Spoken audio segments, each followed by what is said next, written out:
Снова Осетия ТВ. Главные темы выпуска. Итоги уходящего года подвели на заседании правительства Северной Осетии. На повестке дня более 30 важных вопросов, в их числе создание регионального телевидения.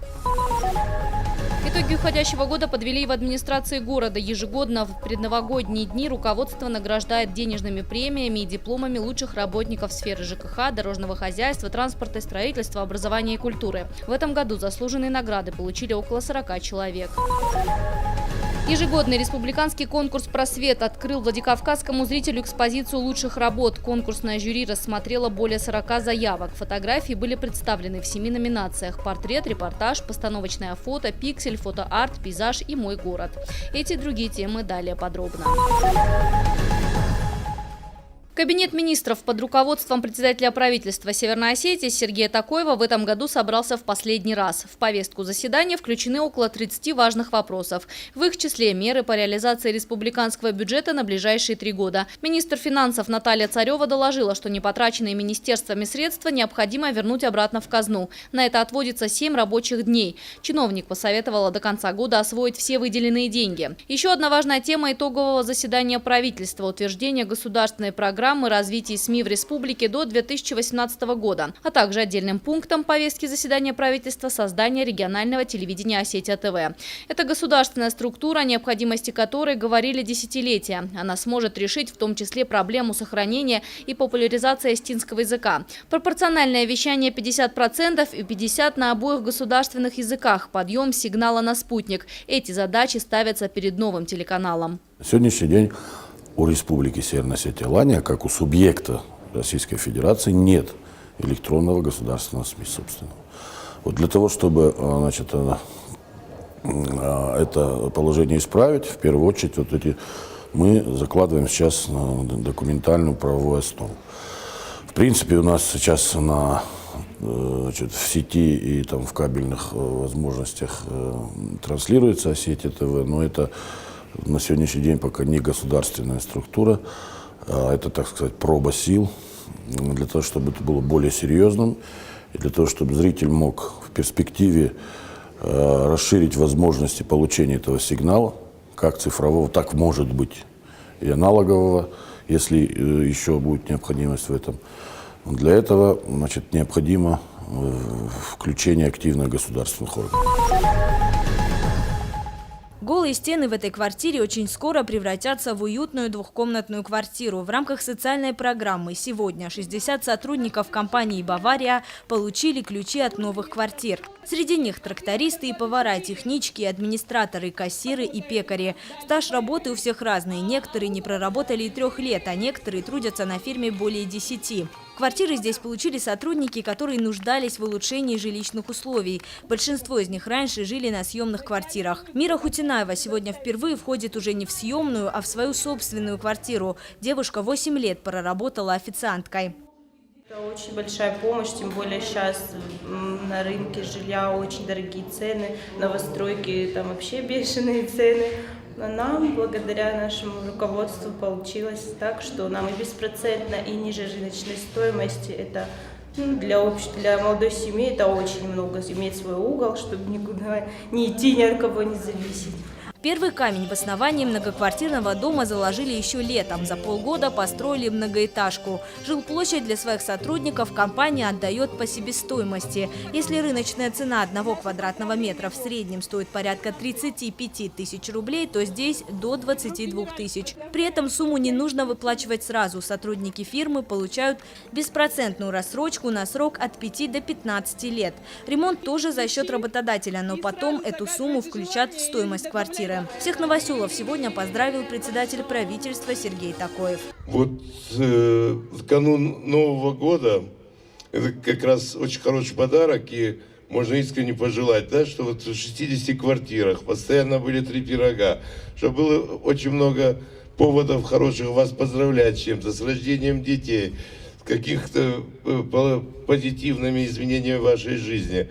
И дай Бог вам счастья, успехов, амон чинут, много ажихуржих. Среди новоселов очень много молодых семей с детьми. Для ребятишек здесь скоро появится и своя детская площадка. В рамках частно-государственного партнерства эту социальную программу поддерживает и руководство Владикавказа. Мэр города помог с получением земли под строительство здания. Сейчас рассматривается еще ряд подобных проектов. Возможно, уже совсем скоро еще несколько десятков сотрудников компании получат собственное жилье. Яна Гайгиева, Алан Гасанов, Осетия ТВ. Итоги уходящего года подвели в администрации города. Стало уже доброй традицией, что в предновогодние дни руководство награждает лучших работников денежными премиями и дипломами. Заслуженные награды получили работники сферы ЖКХ, дорожного хозяйства, транспорта и строительства. Вручали премии глава муниципального образования Махарбек Хадарцев и экс-глава Белла Икоева.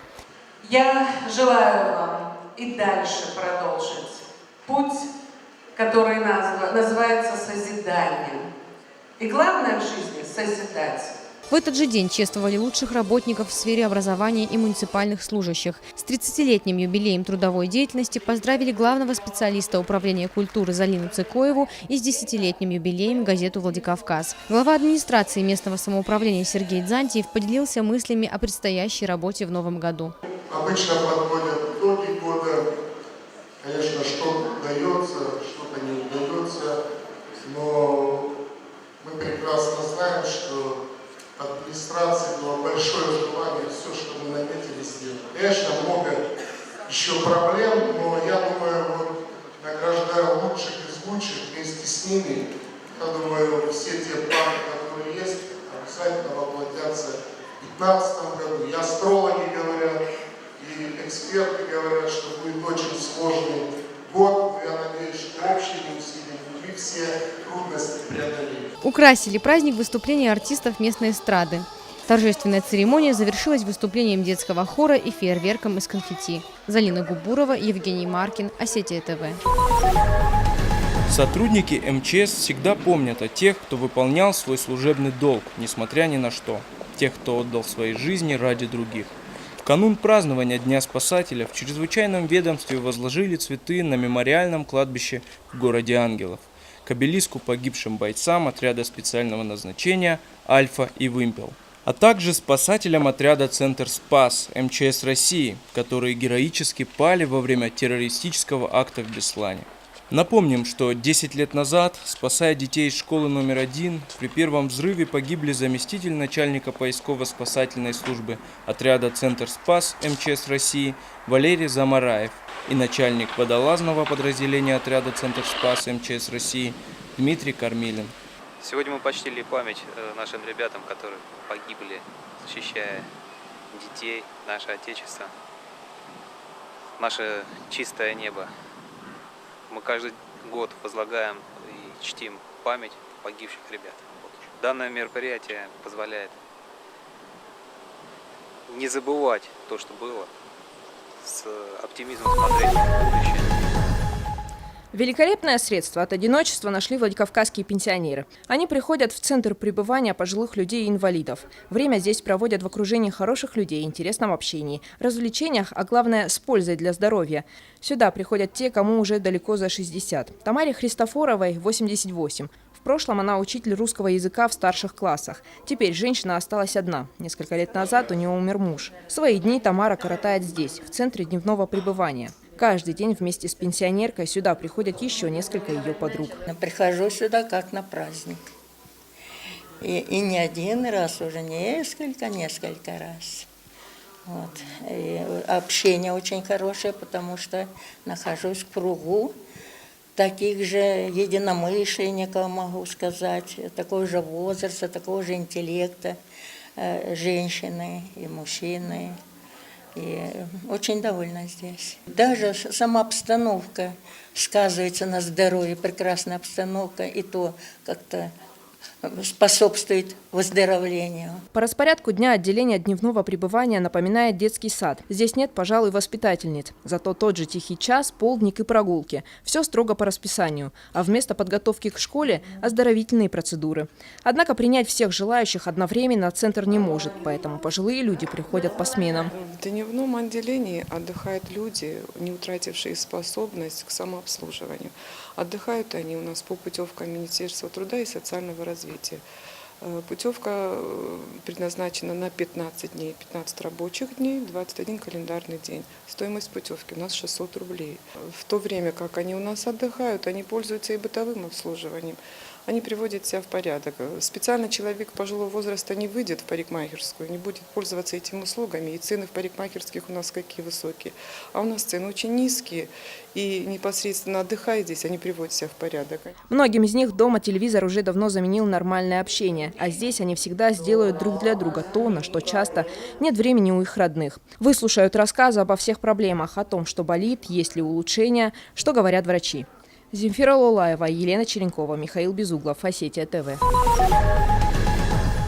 Мир через объектив. Ежегодный республиканский конкурс «Просвет» открыл владикавказскому зрителю экспозицию лучших работ. Мгновения, запечатленные камерой, способны будоражить и радовать, вдохновлять и навеивать меланхолию. Вечер одиночества, ночь в декабре, человек солнца. Всматриваясь в фотографии, каждый видит отражение своего внутреннего мира. Репортаж Риммы Агнаевой «Цветочное сумасшествие» по достоинству оценила жюри. Радужные краски природы и улыбки людей создают особое настроение. Девушка из Северной Осетии представит республику на Всероссийских Дельфийских играх. В своих работах я хотела передать всю ту радость мира, которую мы не можем заметить, когда нам плохо. Я не ожидала, что я выиграю. Это было просто неожиданно, и это был самый лучший подарок на Новый год. Конкурсное жюри рассмотрело более 40 заявок. Фотографии были представлены в 7 номинациях: портрет, репортаж, постановочное фото, пиксель, фото-арт, пейзаж и мой город. С каждым годом «Просвет» становится популярней, растет количество конкурсантов. Залина Губурова, Тинатин Музашвили, Заур Цеув, Осетия ТВ.